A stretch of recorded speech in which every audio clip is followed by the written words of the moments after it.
कुरुक्षेत्र का आकाश युद्ध की आहट से कांप रहा था। सेनाएं सज चुकी थी, शंख बज चुके थे और रक्त की गंध मानो पहले से हवा में घुली हुई थी।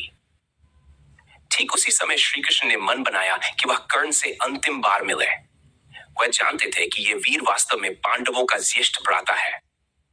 यदि ये उनके साथ आ जाए तो पांडवों की विजय निश्चित और तेजस्वी होगी। श्री कृष्ण कर्ण के पास पहुंचे।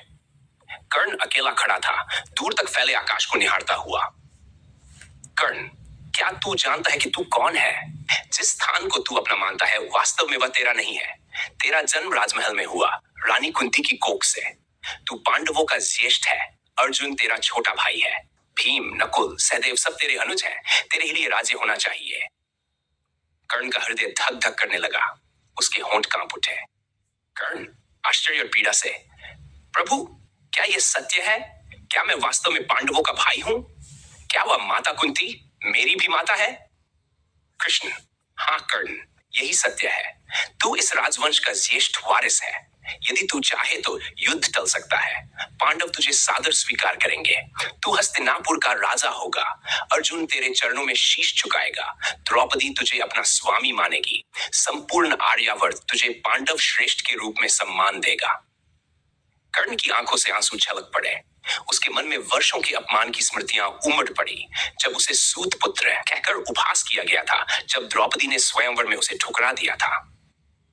कर्ण, प्रभु, यह सुनकर मेरा हृदय टूट रहा है। यदि यह सत्य है तो मेरी सारी पीड़ा व्यर्थ हो गई। परंतु सोचिए, जब मुझे सबने सूत पुत्र कहकर अपमानित किया, जब समाज ने मुझे अस्वीकार किया, तब मेरे साथ कौन खड़ा था? दुर्योधन। उसने ही मुझे राजपद दिया, मित्रता दी, सम्मान दिया। क्या मैं उसे धोखा दे सकता हूं? क्या मैं उसे छोड़कर पांडवों का साथ ले सकता हूं? नहीं प्रभु, यह संभव नहीं। कर्ण, मित्रता और कृतज्ञता अपने स्थान पर महान है, परंतु जब प्रश्न धर्म और अधर्म का हो तो मनुष्य को धर्म का साथ देना चाहिए। दुर्योधन अधर्म का प्रतीक है। वह अहंकारी है, अन्यायी है। द्रौपदी का चीरहरण उसने ही किया। तू उस अधर्म का साथ देकर धर्म का विरोध कर रहा है। सोच, इतिहास तुझे कैसे याद करेगा? प्रभु, मैं जानता हूं कि दुर्योधन अधर्म की राह पर है, परंतु उसने मेरे लिए वह किया जो कोई नहीं कर सका। उसकी मित्रता मेरे लिए जीवन का सहारा है। यदि आज मैं उसे छोड़ दूं तो यह मेरे लिए पाप होगा। मैं पापी कहलाऊंगा। इसलिए चाहे मेरी मृत्यु हो जाए, मैं उसका साथ नहीं छोड़ूंगा। कृष्ण, कर्ण, तू जानता है कि इस युद्ध का परिणाम क्या होगा।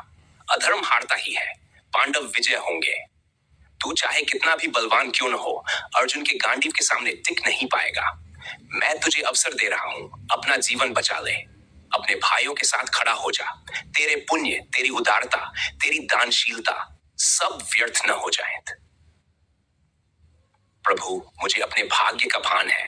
मैं जानता हूं कि अंततः मैं हारूंगा और मर जाऊंगा, परंतु मरते समय यह संतोष रहेगा कि मैंने अपने मित्र को धोखा नहीं दिया। यही मेरी प्रतिज्ञा है, यही मेरा धर्म है। आप मुझे क्षमा करें, पर मैं पांडवों का साथ नहीं दे सकता। श्री कृष्ण ने लंबी सांस ली। उनकी आंखों में करुणा उमड़ आई। कृष्ण, कर्ण, तू एक अद्भुत आत्मा है, परंतु तेरी ये निष्ठा तुझे अधर्म के पथ पर ले जा रही है। याद रख, धर्म और अधर्म के युद्ध में केवल एक पक्ष चुना जाता है। तूने अपना पक्ष चुन लिया है और उसका परिणाम भी तुझे भुगतना होगा। युद्ध का दिन आया। अर्जुन और कर्ण आमने सामने खड़े हुए। देवता तक इस युद्ध देखने उतरे। बाणों की वर्षा ने आकाश को ढक लिया। धरती कांपने लगी। अचानक कर्ण के रथ का पहिया धरती में धंस गया। कर्ण ने अपने बाण रखकर रथ का पहिया निकालने का प्रयास किया। कर्ण अर्जुन से पुकार कर, अर्जुन, ये धर्म नहीं है कि किसी असहाय पर वार किया जाए। रथ का पहिया धंस गया है। जब तक मैं इसे निकालूं, तू बाण रोक ले। अर्जुन का हृदय द्रवित हो गया। वह झिझकने लगा। तभी कृष्ण ने सारथी के रूप में उसकी लगाम कस दी। कठिन स्वर में, पार्थ, यह वही कर्ण है जिसने द्रौपदी का अपमान होते देखा और मौन रहा। यही कर्ण तेरे प्राण बार बार संकट में डालता रहा। धर्म का साथ उसने नहीं दिया, अधर्म का साथ दिया।